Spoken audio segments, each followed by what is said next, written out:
हम एक ऐसे संसार में जी रहे हैं जो इच्छाओं का दीवाना है, खासकर वो इच्छाएं जो सुख का वादा करती है। शरीर ललचाता है और मन उसके पीछे चलता है।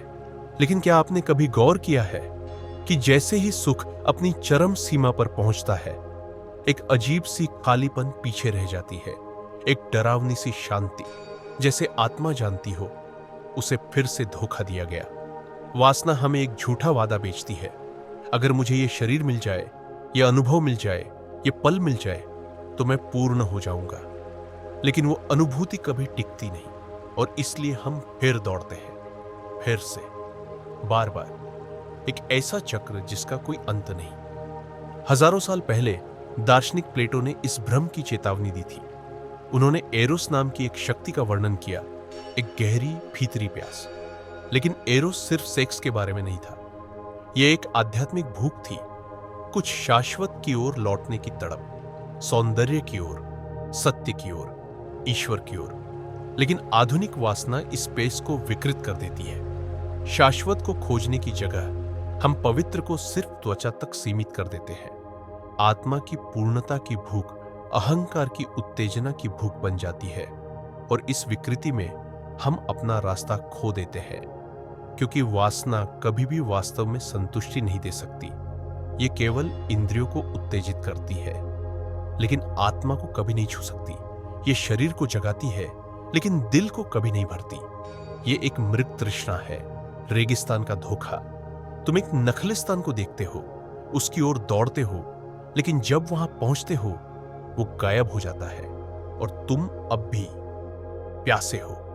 और इससे भी बुरा यह है कि अब तुम दौड़ने के आदी हो चुके हो। एक ऐसी दुनिया में जहां सब कुछ गति और उपभोग पर टिका है, वासना बिल्कुल फिट बैठती है। इसमें ना धैर्य चाहिए, ना गहराई, ना संवेदनशीलता।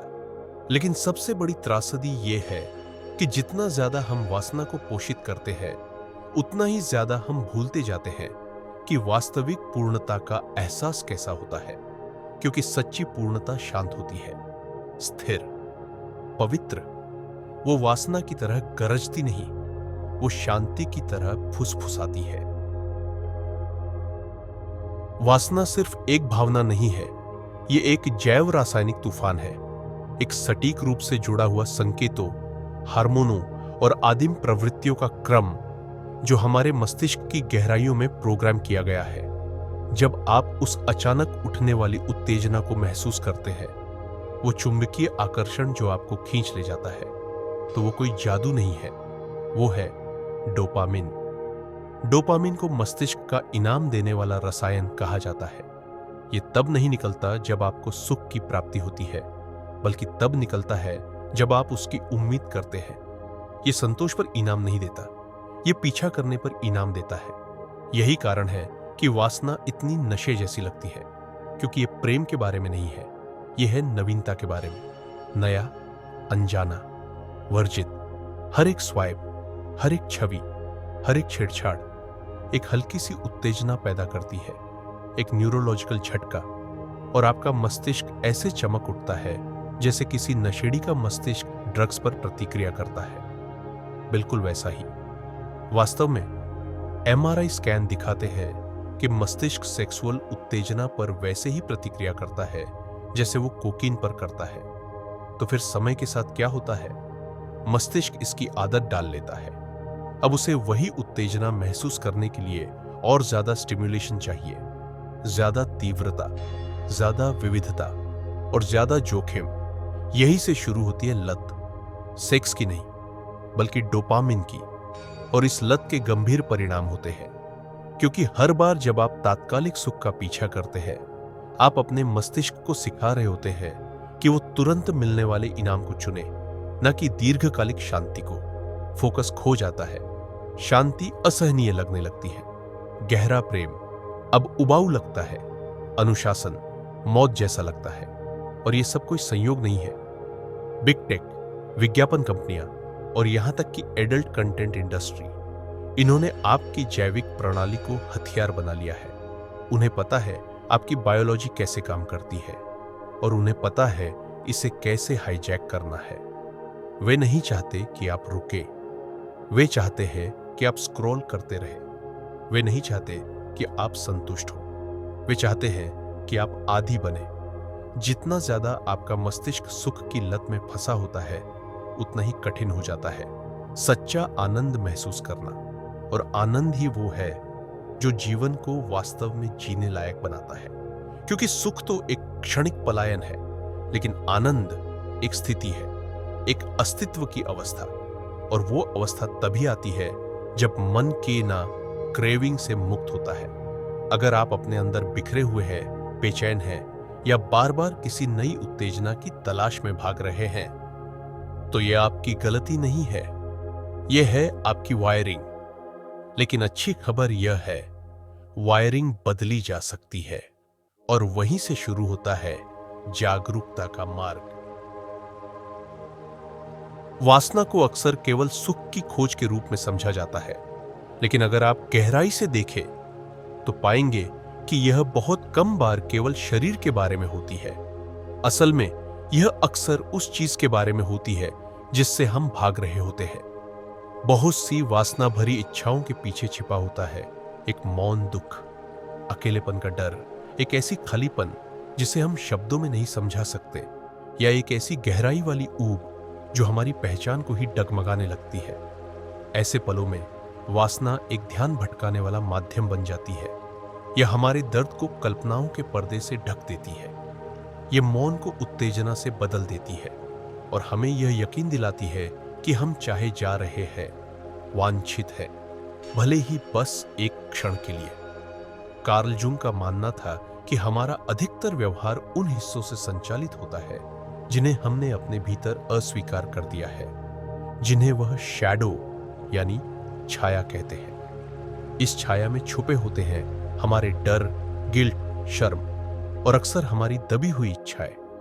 जब हम इन अचेतन हिस्सों को स्वीकार नहीं करते तो ये समाप्त नहीं होते, बल्कि ये बाहर आते हैं लत, जुनून और मजबूरी भरे व्यवहारों के रूप में। वासना तब एक प्रक्षेपण, प्रोजेक्शन बन जाती है, एक अचेतन प्रयास उस चीज से संपर्क बनाने का जिसे हमने अपने भीतर कहीं दबा दिया है। ना वो प्रेम होता है, ना जुड़ाव, बल्कि आत्मा की एक अदृश्य चीख होती है जो खुद को ढूंढ रही होती है। फ्रायड ने भी वासना को प्रेम नहीं, बल्कि एक मनोवैज्ञानिक सुरक्षा तंत्र माना, एक ऐसा माध्यम जिससे हम अपनी घबराहट को नियंत्रित करते हैं, एक ऐसा स्थानांतरण जहां अंदरूनी द्वंद्व को बाहरी सुख पर डाल दिया जाता है। किसी अजनबी के आकर्षण का पीछा करना आसान है, बजाय अपनी भावनात्मक चोटों के सामने खड़े होने के। किसी और को बहकाना आसान है, बजाय खुद के टूटेपन के साथ मौन में बैठने के। यही कारण है कि जब हम उदास, भटके हुए या त्यागे गए महसूस करते हैं तो वासना और भी तीव्र लगती है। इसलिए नहीं कि हमारी इच्छाएं ज्यादा प्रबल है, बल्कि इसलिए क्योंकि हमारा दर्द ज्यादा गहरा है। और एक ऐसी दुनिया में जो मौन से डरती है, जहां कमजोरी का मजाक उड़ाया जाता है और अकेलेपन को एक बीमारी माना जाता है, वासना एक क्षणिक निकास बन जाती है, एक कल्पना, एक भूमिका जिसे हम निभाते हैं। लेकिन बाकी सभी पलायनों की तरह ये चिकित्सा नहीं देती, ये सिर्फ टालती है, सुन्न कर देती है और सुनिश्चित करती है कि वास्तविक घाव कभी छुए ही ना जाए। सच्चा उपचार तब शुरू होता है जब हम भागना बंद कर देते हैं, जब हम अपनी भावनाओं को उत्तेजना से सुलाने की बजाय सुनने लगते हैं, और जब हम अंततः खुद से पूछते हैं, मैं किससे भाग रहा हूं जब मैं वासना की ओर झुकता हूं। यही वह जगह है जहां से परिवर्तन शुरू होता है, न कि उस दौड़ में, बल्कि उस सामना में, न कि इच्छा में, बल्कि जागरूकता में। वासना अपने आप में एक स्वाभाविक मानवीय प्रवृत्ति है, लेकिन जब यह समाज के हाथों में आ जाती है तो यह एक हथियार बन जाती है। हम ऐसी संस्कृति में जीते हैं जो वासना को सिर्फ पहचानती नहीं, बल्कि उसे बेचती है, पैकेजिंग करती है और उससे मुनाफा कमाती है। बिलबोर्ड से लेकर इंस्टाग्राम रील्स तक, म्यूजिक वीडियोस से लेकर मार्केटिंग कैंपेन तक, वासना बन गई है ध्यान खींचने का सबसे आसान तरीका, और साथ ही आपका फोकस चुराने का भी। क्यों? क्योंकि मानव मस्तिष्क को सबसे तेज नियंत्रित करने वाला तत्व है इच्छा, और सिस्टम को यह बात भली भांति पता है। कॉरपोरेशन, विज्ञापनदाता और एल्गोरिदम, इन्होंने आपके प्राचीन मस्तिष्क, प्राइमल ब्रेन, को पढ़ लिया है, न कि आपको संतुष्टि देने के लिए, बल्कि आपको लत लगाने के लिए। हर एक तस्वीर, हर एक हेडलाइन, हर एक स्वाइप सूचना देने के लिए नहीं बनाए गए, बल्कि आपको उत्तेजित करने के लिए बनाए गए हैं। बस इतनी भूख जगाने के लिए कि आप स्क्रॉल करते रहे, देखते रहे, खरीदते रहे। पोर्नोग्राफी इसका सबसे स्पष्ट उदाहरण है। यह न तो अंतरंगता के बारे में है और न ही सच्चे जुड़ाव के बारे में। यह है एक निर्मित इच्छा, औद्योगिक स्तर पर बनाई गई कल्पनाएं जो आत्मा को सुन्न कर देती है और नर्वस सिस्टम को रोशनी की तरह चमका देती है। यह आपको नियंत्रण का भ्रम देती है, जबकि धीरे धीरे आपकी सच्चा प्रेम महसूस करने की क्षमता को मिटा देती है। और बात सिर्फ पोर्न की नहीं है। फैशन इंडस्ट्रीज शरीर को वस्तु की तरह पेश करती है।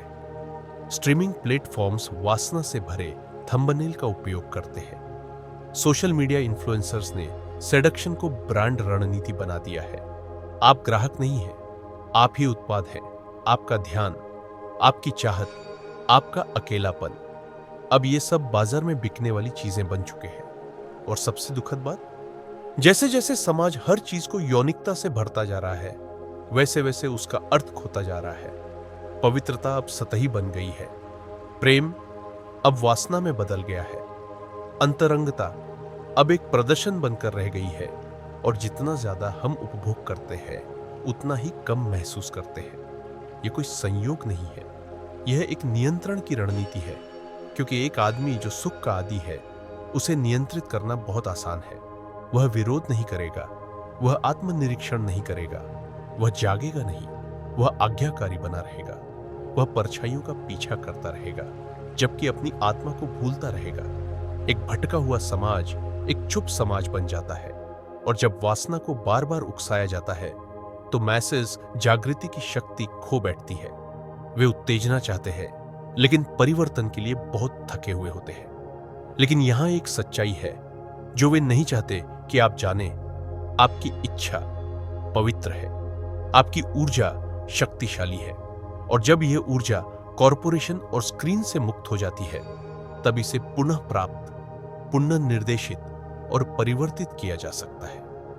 वासना आपका दुश्मन नहीं है, बल्कि वह सिस्टम जो इसे अपने फायदे के लिए मोड़ता है, वही आपको छोटा बनाए रखता है। मुक्त होने के लिए सबसे पहले आपको यह समझना होगा कि आपको कैसे नियंत्रित किया जा रहा है। वासना आपका दुश्मन नहीं है, लेकिन हमारी उस पर अज्ञानता जरूर है। इच्छा इसलिए विनाशकारी नहीं बनती क्योंकि वह मौजूद है, बल्कि इसलिए बनती है क्योंकि हम उसे कभी जांचते ही नहीं। हम उसे खुद को चलाने देते हैं, अपने ऊपर हावी होने देते हैं, अपनी पहचान तय करने देते हैं, बिना कभी ठहर कर पूछे यह इच्छा आ कहां से रही है और यह मुझे कहां ले जा रही है। लेकिन जैसे ही आप सच में जागरूक हो जाते हैं, खेल बदलने लगता है। अब आप वासना को देखने लगते हैं, उसे पालन करने की बजाय। अब आप समझने लगते हैं कि वासना एक ऐसे खालीपन को भरने की कोशिश कर रही है जिसे वह कभी भर ही नहीं सकती। और उस समझ में एक अजीब तरह की आंतरिक शक्ति जागती है। पूर्वी ज्ञान इस सत्य को हजारों सालों से जानता है। यौगिक दर्शन में एक मार्ग है, ब्रह्मचर्य। अक्सर इसे केवल संयम या व्रत समझ लिया जाता है, लेकिन इसका सही अर्थ है ऊर्जा की दिशा का सही संरेखण, अलाइनमेंट। यौन ऊर्जा को निम्न भोग से उठाकर उच्च आत्मबोध की ओर ले जाना। वही ऊर्जा जो शरीर की ओर दौड़ती है, उसे रचनात्मकता, अनुशासन, ध्यान और स्पष्टता में बदला जा सकता है। ताओवादी अल्केमी में इसे कहते हैं ट्रांसम्यूटेशन। इच्छा को मारना नहीं है, बल्कि उसे परिष्कृत करना है, उसे उन्नत करना है, ताकि वह एक ऐसी शक्ति बन जाए जो केवल इंद्रियों को उत्तेजित न करे, बल्कि आत्मा को पोषण दे।